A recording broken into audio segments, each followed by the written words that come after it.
Yes, stranger? The Elder Scrolls 3 is highly regarded as one of the greatest RPGs ever made, according to your Uncle Darren. And arguably, one of the game's strongest elements is the character creation. If you've ever scrolled through the community tab for any Bethesda game, you've probably seen some people post guides about a character build they've come up with. So what I thought would be a fun idea is create a character build based on none other than Kazuma Kiryu. Surprisingly, I did actually come across a couple of Yakuza-themed mods as I was browsing Nexus one time, but as intriguing as they were, I wanted to keep this playthrough as vanilla as possible, so no game-changing mods are being used here, unless you want to count some of the tweaks that come with the OpenMW engine. As we arrive at the island of Vardenfell, we choose our race, class, and sign. I decided to make Kiryu an Imperial, since most of the skill bonuses are the same ones I'll be using for the custom class. None of the default character faces look anything remotely like Kiryu, so I had to improvise a little. Now on to the meat and potatoes of this segment, the class creation. Yes. For the major skills, I chose hand-to-hand, the primary weapon of choice for the dragon. Unarmored, since Kiryu is far too much of a badass to wear armor. Athletics, Kiryu is known to hit feet every now and then. Speechcraft, we've all seen how much of a silver-tongued devil he can be. And then blunt weapon. Blunt is probably the best way to describe the many improvisational weapons that Kiryu uses during his many fights. Sure, there's a whole variety of different weapons that Kiryu also uses, but I feel like we've seen him use bicycles and metal pipes a lot more often than swords. And then for the minor skills, I chose Mercantile, Long Blade, Acrobatics, Block, and Armorer. Strength and Speed were the two attributes I picked as my favorite, since the majority of my skills had either one of them as their governing attribute. You stupid piece of shit. You would think the obvious choice for the specialization would be Combat, but I actually ended up choosing Stealth, since it included hand-to-hand, Speechcraft, and Mercantile. Speechcraft, in my opinion, is a bit of a pain to level up, so the extra push wouldn't really hurt. I chose the Lady as my sign, as it gives me a whopping 25-point bonus to both personality and endurance. My first course of action is to go to this trade house and gear myself up, before going out into the wild to have a nice sparring session with the rats. While I was out in the marshes, I came across a rather concerning sight, a body. But not just any body, it was a tax collector. Now, most people would probably just snatch his tax money and go on like nothing happened, but being the good Samaritan we are, we're gonna get to the bottom of this. After reporting this incident to Sakushis in the office, he asks me if I happen to have this man's tax money on me. To which I respond honestly. Giving away all that precious gold might seem like a waste, but don't worry, because after showing such honesty, Sakushis then offers me an even bigger reward for finding the perpetrator of this heinous crime. Finding and punishing crooks definitely sounds more like Kiryu's cup of tea. We meet this Dunmer lady in the lighthouse who is devastated to hear of the taxman's passing. She says she once saw him arguing with someone named Foreign Gilneth, who apparently wasn't too happy with the amount of taxes they had to pay. Not even Tamriel is safe from inflation. When we confront Foreign and ask about the murder, he just outright admits to it right in our face. In fact, he doesn't just admit it, he boasts about it. Because I like order, and I love you. This man is clearly a menace to society, and so the only thing to do now is to serve this lowlife a big ol' can of whoop ass.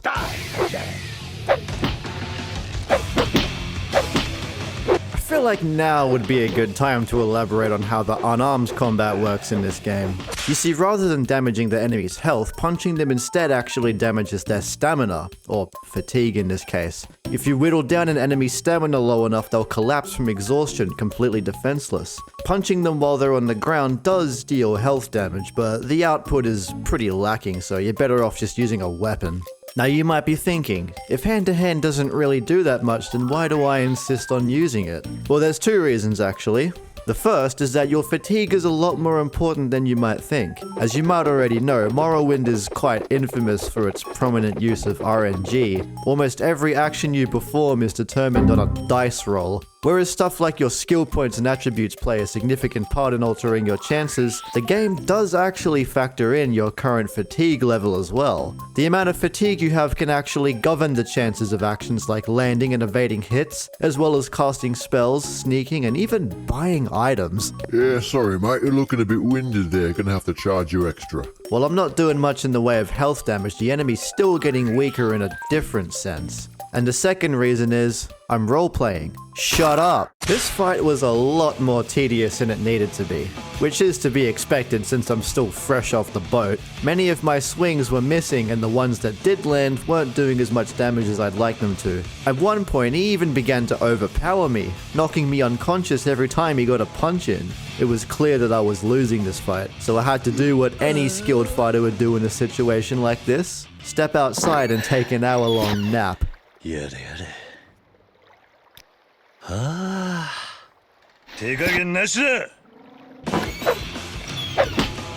This time the tables are turned. Now I was the one knocking him to the ground with every hit. Each time this dark elf had mustered up enough stamina to get back up, I would just sap it all away in one hard swing. I'd essentially stun-lock this guy, putting him through a vicious cycle of getting floored and taking damage. And after a very tedious brawl, I eventually put him down for good. With the reward money I got, I decided to get myself a shield and enough alcohol to kill a cliff racer. And then I decided to try my luck at the dungeon just across from town. But I want to wait for it to be daytime, so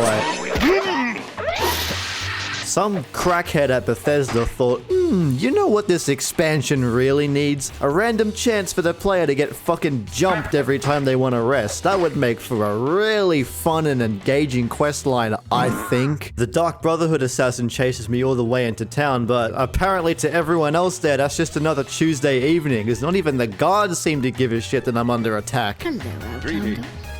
I hope you won't take too much of my time. Much to my surprise, I was able to hold my own pretty well. My foolproof strategy of jabbing him until he grows tired and relentlessly hitting him with my blunt weapon was going swimmingly. And just like that, I was able to dispatch this assassin. And the best part is that the armor he wears is collectively worth a stupid amount of gold, so you best believe I'll be selling it all. Now that I had a bit of combat experience, I felt confident enough to take on the thugs residing in this cave. The first one was a total pushover. The spellcaster, however, was a bit of an issue. Magic isn't exactly Kiryu's strong suit, and going up against mages would prove to be a little more challenging than the average dagger-wielding bandit. Cutting my losses, I decided this dungeon's just gonna have to be the one that got away. I finally make my way to Balmora, where there's no shortage of dilly-dallying to be done. When it comes to all the joinable factions in Morrowind, there's only a couple I can think of that Kiryu would be remotely interested in. The first is the Fighters Guild. Throughout the Yakuza games, there's been a few guild-type things Kiryu's been a part of that involve fighting, so this felt like a good choice for him. Most of the jobs there consist of exterminating beasts and criminals, while some jobs involve debt collection. When you don't pay your debts, I'm what you get. The second faction I made him join was House Hlalu, one of the 3 joinable houses that rule over the province of Morrowind. House Hlalu are all about business, being largely concerned with profit and reputation. But when push comes to shove, some Hlalu members are willing to get their hands dirty, and stoop as low as to commit blackmail, espionage, or even murder just to get their way. But no matter what underhanded schemes this house commits, it's all strictly business to them. In other words, House Hlalu is the closest thing there is to the Tojo clan.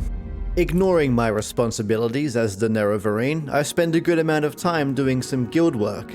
My first task was taking care of a pest problem. No biggie. But then my next task was to go into this egg mine and deal with a group of poachers. This might not sound like a difficult job, but this was my first time having to tackle multiple humanoids simultaneously.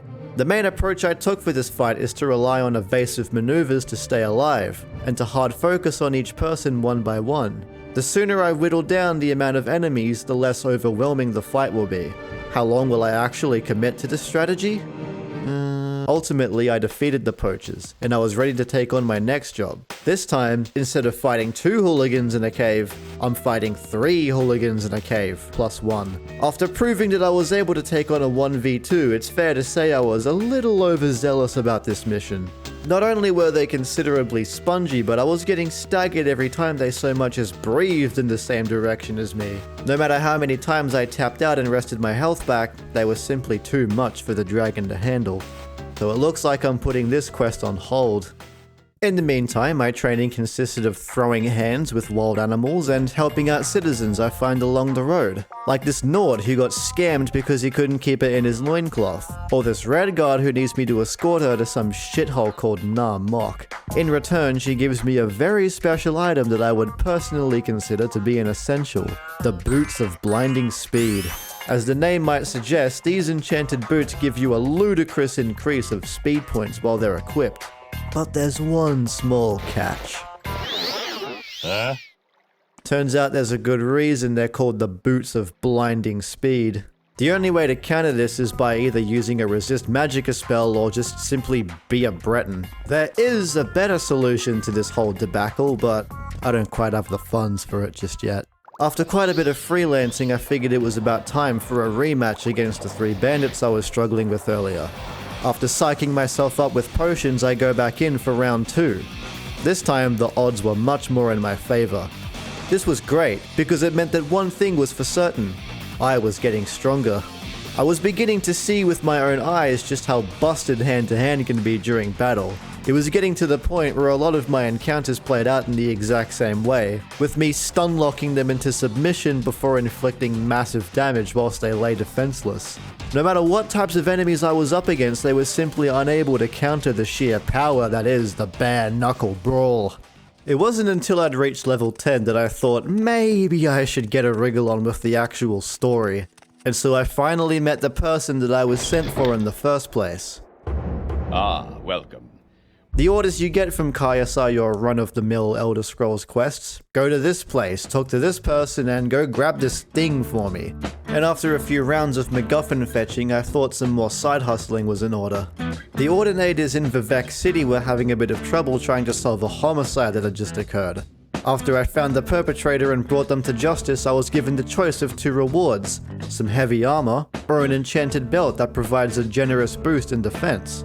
Obviously, I went with the belt. This isn't the only enchanted item I came across that I'd been using to aid me in battle.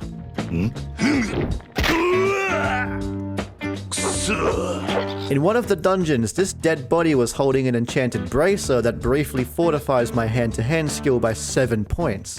And while we're on the subject, it's about time I get to resolving that issue with the Boots of Blinding Speed. You see, the only way you can negate the blindness effect when equipping the boots is to give yourself the resist magicka buff. I want the resistance to be at full magnitude, but I don't suppose anyone happens to have a potion that strong just lying around somewhere. You can't handle my potions. Sadly though, creating a custom spell is off the table since I'm not exactly well educated in that field, so I'll have to resort to enchantment. I gave the effect maximum efficiency, but only 1 second of duration just to make the exchange as cheap as possible. Despite the price still being pretty hefty, I was still able to afford it from all the gold I got doing guild work and selling off goods I acquired safely and legally. And just like that, my extravagant pants are now able to completely negate magicka. Albeit only for 1 second, but 1 second is all I need. I pop the effect and immediately open my inventory to put the boots on, and voila! I'm now wearing the Boots of Blinding Speed, minus the blinding. Not only does this make walking around far less tedious, but now it's much easier to make evasive maneuvers during combat. Think of it as like unlocking Rush style. In the meantime though, an Imperial fort has caught wind of a 6th house base where a priest named Dagoth Gers resides. The mission is simple. We're gonna spin the block.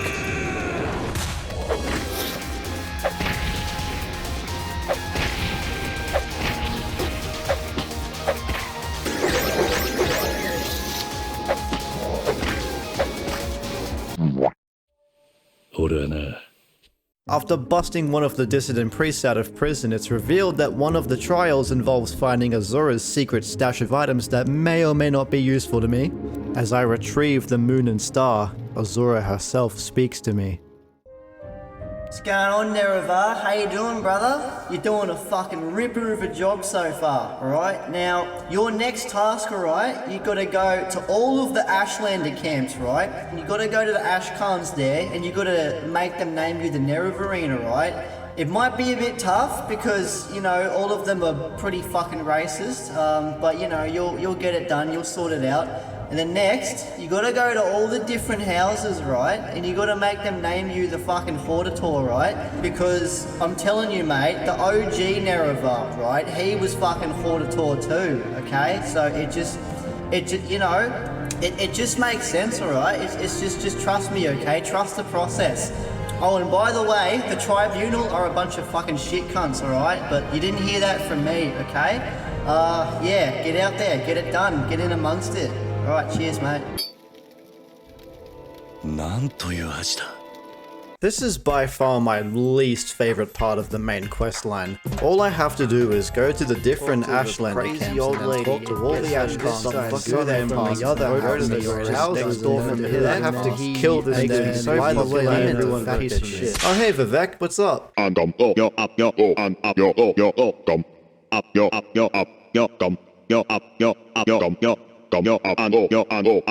Vivek gives me a special glove that makes it so I don't fucking die whenever I hold one of those special tools made by the Diggy Hole people. Then I venture off into Red Mountain to go collect those special tools made by the Diggy Hole people.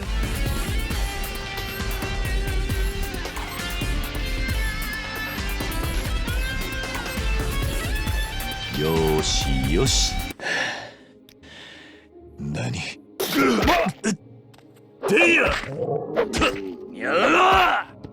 Yare.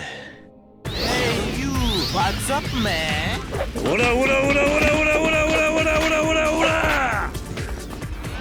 Gza!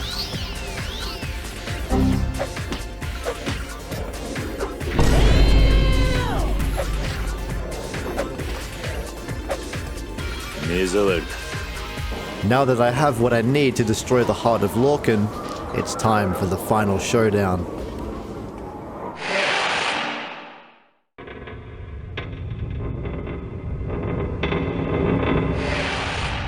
Shit. Come, Nerevar, friend or traitor, come. Come and look upon the Heart and of Kulaka. And bring Wraithguard, and have need of it. Come to the Heart Chamber.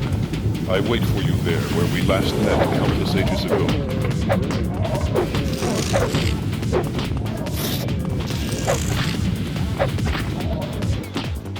Come, bring Wraithguard to the Heart Chamber.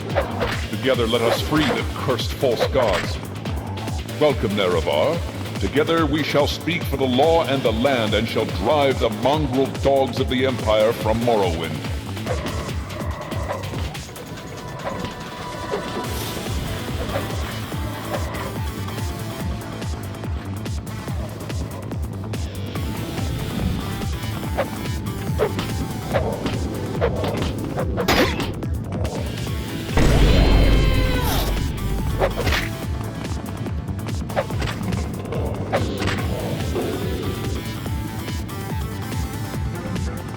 Is this how you honor the sixth house and the tribe unmourned?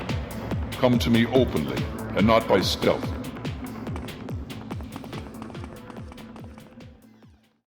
Please don't be an Argonian. Please don't be an Argonian. Kiryu Kazuma da. Oh great, a mongrel dog of the Empire. Well, I guess that's only slightly better than a drugged out cat. What is that, Daedric? Alright, you know what? It's clear as fucking mornus that you're here to kill me, so let's just get this over with, okay? It's been a long day.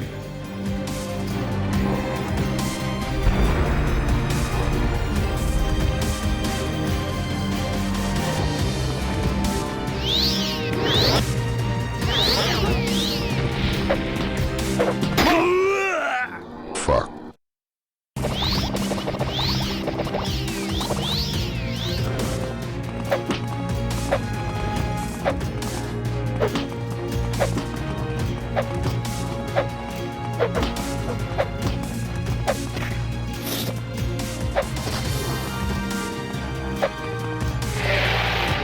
What a fool you are. I'm a god. How can you kill a god? What a grand and intoxicating innocence. How could you be so naive? There is no escape. No recall or intervention can work in this place. Come, lay down your weapons. It is not too late for my mercy.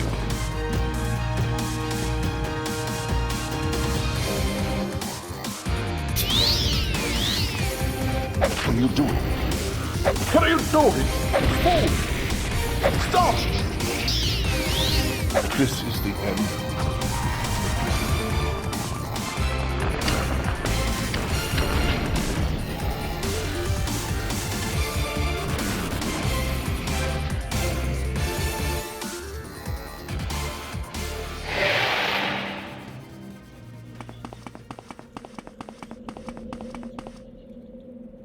Good job. To absolutely no one's surprise, yes, you can in fact beat the game using what is essentially just a monk build, but with like far less magic involved.